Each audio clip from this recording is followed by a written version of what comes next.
love me. Tell me pretty lies, look me in the face. Tell me that you love me, even if it's fake. Hello நண்பர்களே, நான் உங்க sir. நேற்று வந்து நம்ம Padmashri Vivek sir வந்து இறந்துட்டாங்க. ஸோ அதுக்காக நிறைய பேர் வந்து என்ன பண்ணியிருக்காங்கன்னா அவங்களுடைய வாட்ஸ்அப் ஸ்டேட்டஸில் அண்ட் நிறைய சோசியல் மீடியாவில் விவேக் சார்னு சொல்லிட்டு ஏகப்பட்ட மீம்ஸு நிறைய ஸ்டேட்டஸ் அவங்களுக்காக வச்சுருந்தாங்க. பட் அதனால என்ன பிரயோஜனம் அது அப்படி சொல்லி பார்த்தீங்கன்னா ஒன்றுமே இல்லை. நீங்கள் ஸ்டேட்டஸ் ஒருத்தருக்கு வைக்கிங்கன்னா அவங்கள பிடிச்சி போய் அவங்க ஏதோ ஒரு இன்ஸ்பயர் ஆகி நிறைய பேர் வைக்கிறீங்க. ஸோ அவங்களுடைய இரங்கலை நீங்கள் உங்களுடைய இரங்கலை அவங்க வந்து அந்த மாதிரி தெரிவிக்கிறீங்க. பட் இதனால் என்ன பயன் கேட்டால் ஒன்றுமே இல்லை. அவருடைய ஆசை என்னது? தமிழகத்தில் 1 கோடி மரக்கன்கள் வைக்கணுங்கிறது தான் உங்களுடைய ஆசை. பட் அதை நீங்கள் ஏன் ஏதாவது சேலஞ்சாக இருக்க மாட்டேங்கிங்க? எத்தனையோ சேலஞ்சஸ் இப்போ வந்து அவ்வளோ பிரபலமாகுது, அவ்வளோ ஒரு அச்சீவ் பண்ணுது.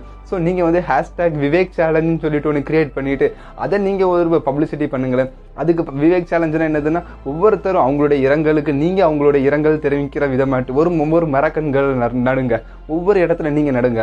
அது அவங்களுக்கு நீங்கள் தெரிவிக்கிற ஒரு சேலஞ்சாக இருக்கும் அண்ட் அவங்களுக்கு நீங்கள் தெரிவிக்கிற ஒரு இரங்கலாகவும் இருக்கும். அண்ட் விவேக் சாரும் அதை தான் எதிர்பார்க்குறாங்க. ஸோ நீங்கள் வந்து வெறும்னே இப்படி ஸ்டேட்டஸு வெறும்னே இந்த மாதிரி மீம்ஸ் கிரியேட் பண்ணுறதுனால என்ன பயன்? ஒரு பயனுமே இல்லை. அதை வந்து இன்னைக்கு பார்ப்பாங்க, நாளைக்கு பார்ப்பாங்க, அடுத்தது போயிடும், அவ்வளோதான். ஸோ இதுதான் ஒரு இது. பட் நீங்கள் அவங்களுக்கு காலங்காலத்துக்கும் நீங்கள் வந்து உங்களுக்கு ஒரு இரங்கல் அப்படி ஒரு மனுஷனுக்கு நீங்கள் ஒன்று பண்ணணும்னா இதுதான் அவங்களுடைய சக்ஸஸ். அண்ட் இதை தான் விவேக் சாரும் எதிர்பார்ப்பாங்க. ஒருவேளை மேலே இருந்து அவங்க பார்த்துட்டு இருந்தாங்கன்னா நம்ம இறந்ததுக்கு இப்படி ஒரு விஷயம் பண்ணுறாங்களேன்னு சொல்லிட்டு உண்மையாகவே அவங்க சந்தோஷப்படுவாங்க.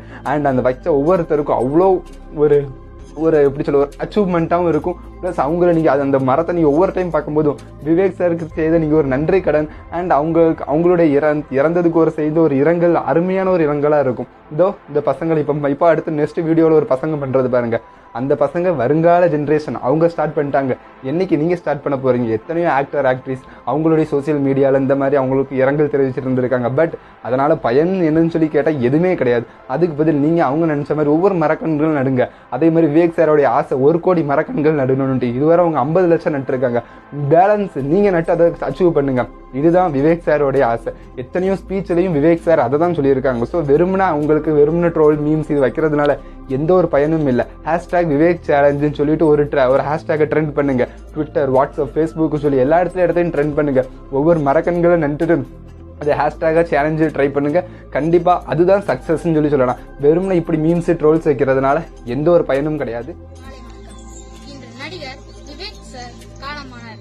அவருடைய மிகப்பெரிய கனவு தமிழ்நாட்டுல 1 கோடி மரக்கன்றுகள் நடணும்னா அவர் இது வரைக்கும் 20 லட்சம் மரக்கன்றுகள் நட்டிருக்காரு. அது அவர் அடக்கம் செய்யறதுக்குள்ள அந்த 1 கோடி மரக்கன்றுகள் இன்னைக்கு நம்ம நட்டாகணும். நம்ம அதோட தொடக்கமா எங்க பள்ளியின் சார்பாக குருகுலம் சார்பாக 20 மரக்கன்றுகள் நாங்க நடுறோம். இனிமே ஒவ்வொரு மாணவர்களும் இளைஞர்களும் மரக்கன்றுகள் நட்டு அவர் அடக்கம் செய்யறதுக்குள்ள அவருடைய கனவை நிறைவேற்றணும்.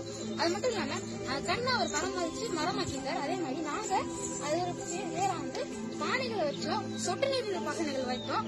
அதுல மரக்கன்றுகளை மரமாக்க போறோம். இது மாதிரி எல்லா மாணவர்களும் அதுக்கு தண்ணி ஊற்றி அதை மரமாக்கணும் நாங்க கேட்டுக்கொள்வோம். நன்றி.